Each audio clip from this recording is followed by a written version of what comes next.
Assalamualaikum warahmatullahi wabarakatuh. Perkenalkan, nama saya Ufa dari kelas Asuransi Syariah C. NIM saya 2214387. Saya ingin menjelaskan tentang teori produksi. Teori produksi adalah teori perilaku produsen perusahaan memiliki banyak analog dengan teori perilaku konsumen. Misalnya, bila konsumen mengalokasikan dananya untuk konsumsi, produsen mengalokasikan dananya untuk penggunaan faktor produksi atau yang akan diproses menjadi output. Karena itu, bila keseimbangan konsumen terjadi pada saat seluruh uangnya habis untuk konsumsi, keseimbangan produsen tercapai pada saat seluruh anggaran habis terpakai untuk membeli faktor produksi. Dalam mengonsumsi barang berlaku the law of diminishing marginal utility (LDMU), sedangkan dalam penggunaan faktor produksi berlaku the law diminishing return (LDR). Produsen juga memiliki pengetahuan yang lengkap perfect knowledge atas faktor produksi yang dibelinya. Akhirnya, bila konsumen berupaya mencapai kepuasan maksimum, maka produsen berupaya mencapai tingkat produksi maksimum. Pemahaman perilaku konsumen akan memudahkan pemahaman mengenal perilaku produsen. Satu dimensi jangka pendek dan jangka panjang. Dalam aktivitas produksinya, produsen perusahaan mengubah berbagai faktor produksi menjadi barang dan jasa berdasarkan hubungannya dengan tingkat produksi. Faktor produksi dibedakan menjadi faktor produksi tetap (fixed input) dan faktor produksi variabel input. Faktor produksi tetap adalah faktor produksi yang jumlah penggunaannya tidak tergantung pada jumlah produksi. Ada atau tidak adanya kegiatan produksi, faktor produksi itu harus tetap tersedia. Mesin-mesin pabrik adalah salah satu contoh. Sampai tingkat interval produksi tertentu, jumlah mesin tidak perlu ditambah, tetapi jika tingkat produksi menurun, bahkan sampai 0 unit tidak berproduksi, jumlah mesin tidak bisa dikurangi. Jumlah penggunaan faktor produksi variabel tergantung pada tingkat produksinya. Makin besar tingkat produksi, makin banyak faktor produksi variabel yang digunakan. Begitu juga sebaliknya. Buruh harian lepas di pabrik rokok adalah contohnya. Jika perusahaan ingin meningkatkan produksi, maka jumlah buruh hariannya ditambah. Sebaliknya, jika ingin mengurangi produksi, buruh harian dapat dikurangi. Pengertian faktor produksi tetap dan faktor produksi variabel terkait erat dengan waktu yang dibutuhkan untuk menambah atau mengurangi faktor produksi tersebut. Mesin dikatakan sebagai faktor produksi tetap karena dalam jangka pendek kurang dari setahun susah untuk ditambah atau dikurangi. Sebaliknya, buruh dikatakan faktor produksi variabel karena jumlah kebutuhannya dapat disediakan dalam waktu kurang dari 1 tahun. Dalam jangka panjang (long run) dan sangat panjang (very long run), semua faktor produksi sifatnya variabel. Perusahaan dapat menambah atau mengurangi kapasitas produksi dengan menambah atau mengurangi mesin produksi. Dalam konteks manajemen, jangka panjang dan jangka sangat panjang berkaitan dengan ukuran waktu kronologis. Misalnya, ada kualifikasi yang menyatakan bahwa jangka panjang berkisar antara 5-25 tahun. Jangka sangat panjang bila waktunya lebih dari 25 tahun. Teori produksi tidak mendefinisikan jangka pendek dan jangka panjang secara kronologis. Periode jangka pendek adalah periode produksi di mana perusahaan tidak mampu dengan segera melakukan penyesuaian jumlah penggunaan salah satu atau beberapa faktor produksi.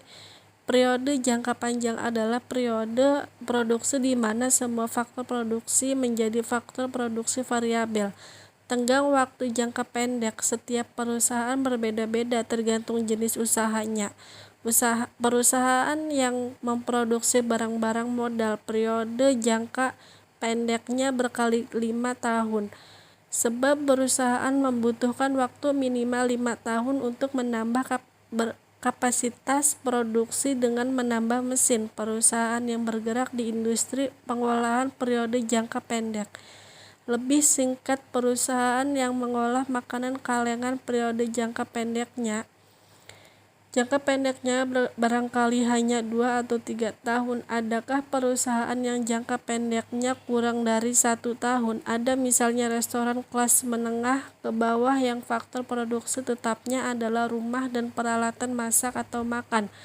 Mereka mampu menyesuaikan kapasitas produksi dalam tempo kurang dari 1 tahun. Bahkan pedagang bakso keliling yang faktor produksi tetapnya hanya berupa gerobak dorong, mangkok, dan kompor, periode jangka pendeknya hanya sebulan. Modal produksi dengan satu faktor produksi variabel sebenarnya sangat jarang, bahkan tidak ada proses produksi yang hanya menggunakan satu faktor produksi variabel.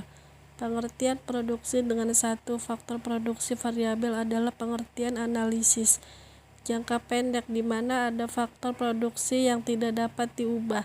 Ketika mencoba memahami proses alokasi faktor produksi oleh perusahaan, ekonom membagi faktor produksi menjadi barang modal, kapital, dan tenaga kerja labor. Hubungan matematis penggunaan faktor produksi yang menghasilkan output maksimum disebut fungsi produksi. Seperti di bawah ini, Q sama dengan F, K, L 5,1, di mana Q sama dengan tingkat output, K sama dengan barang modal, L sama dengan tenaga kerja atau buruh. Dalam model produksi satu faktor produksi variabel, barang modal dianggap faktor produksi tetap. Keputusan produksi ditentukan berdasarkan alokasi efisiensi tenaga kerja. Produksi total, produksi marginal, dan produksi rata-rata. Produksi total produk adalah banyaknya produksi yang dihasilkan dari penggunaan total. Faktor produksi marginal produk adalah tambahan produksi karena penambahan penggunaan satu unit. Faktor produksi rata-rata average produk adalah rata-rata output yang dihasilkan per unit faktor produksi.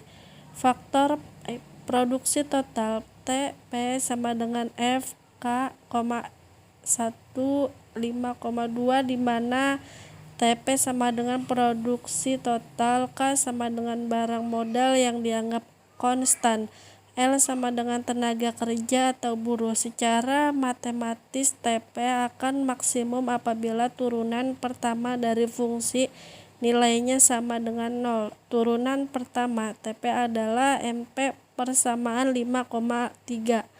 Maka TP maksimum pada saat MP sama dengan 0. Selama nilai MP 0, tetap bertambah. Sayangnya pertambahan MP juga mengalami penurunan LDR. Besarnya nilai MP juga berpengaruh terhadap rate of penambahan satu orang tenaga kerja akan memperbesar nilai AP selama nilai MP.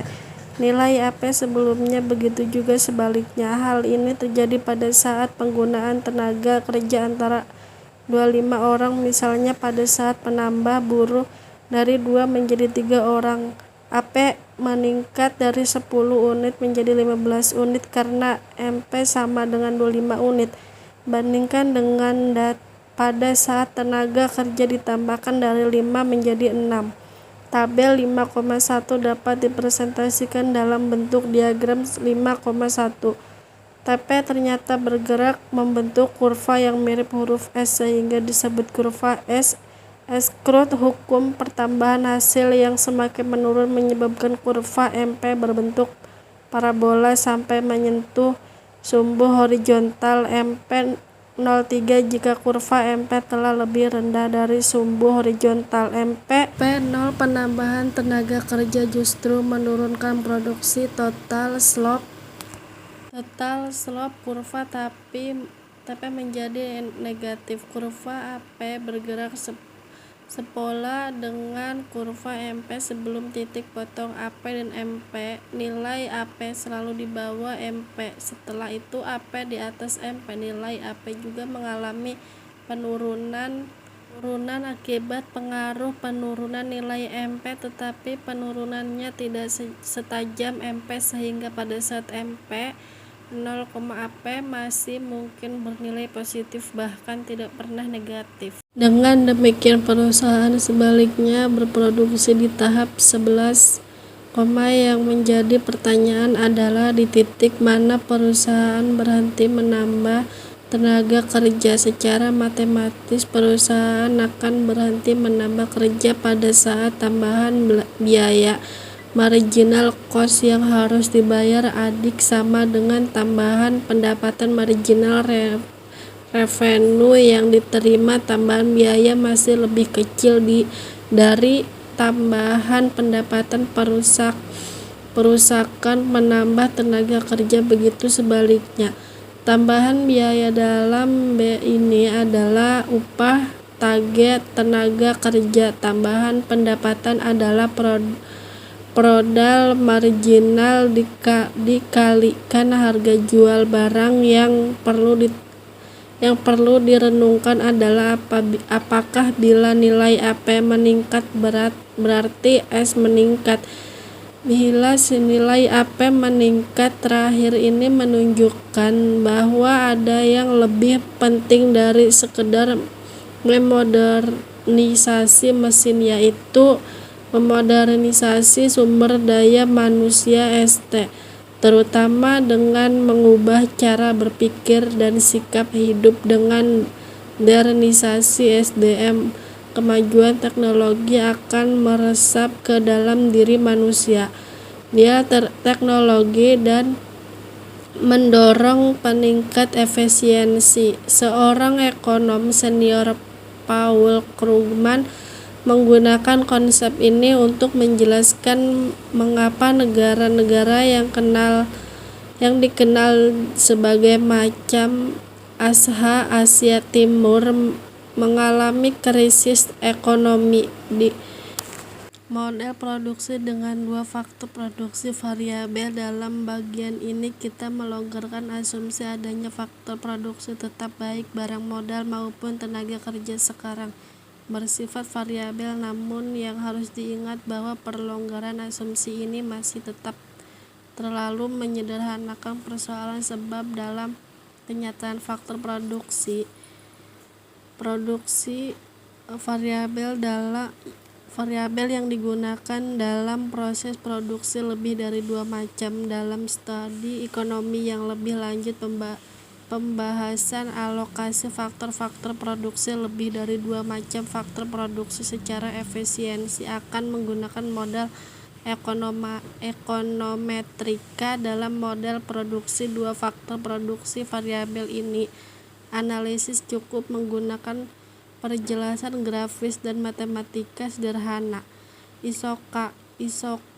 Isokuan adalah kurva yang menggambarkan berbagai kombinasi penggunaan dua macam faktor produksi variabel secara efisien dengan tingkat teknologi tertentu yang menghasilkan tingkat produksi yang sama. Misalnya kasus usaha tekstil tradisional. Di muka kita perlonggar asumsinya dengan menyatakan bahwa mesin dapat ditambah konveksial. Asumsi perlonggar asumsinya dengan menyatakan bahwa mesin dapat ditambah konveksial.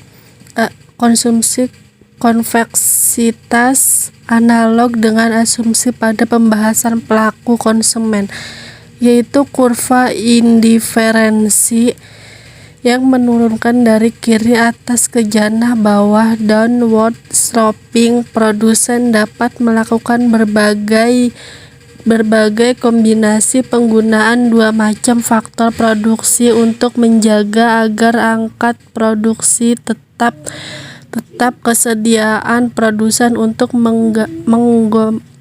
mengorbankan faktor produk yang faktor produksi yang lain untuk menjaga tingkat produksi pada isokuan yang sama disebut derajat teknik substitusi faktor produksi atau marginal rate of technical substitution. MRTS/IK adalah bilangan yang menunjukkan beberapa unit faktor produksi L harus dikorbankan untuk menambah satu unit faktor produksi K pada tingkat produksi yang sama. Jika L adalah tenaga kerja dan K adalah barang modal mesin, maka atau MRTS/IK adalah beberapa unit tenaga kerja yang harus dikorbankan untuk menambah satu unit mesin demi menjaga produksi pada tingkat yang sama.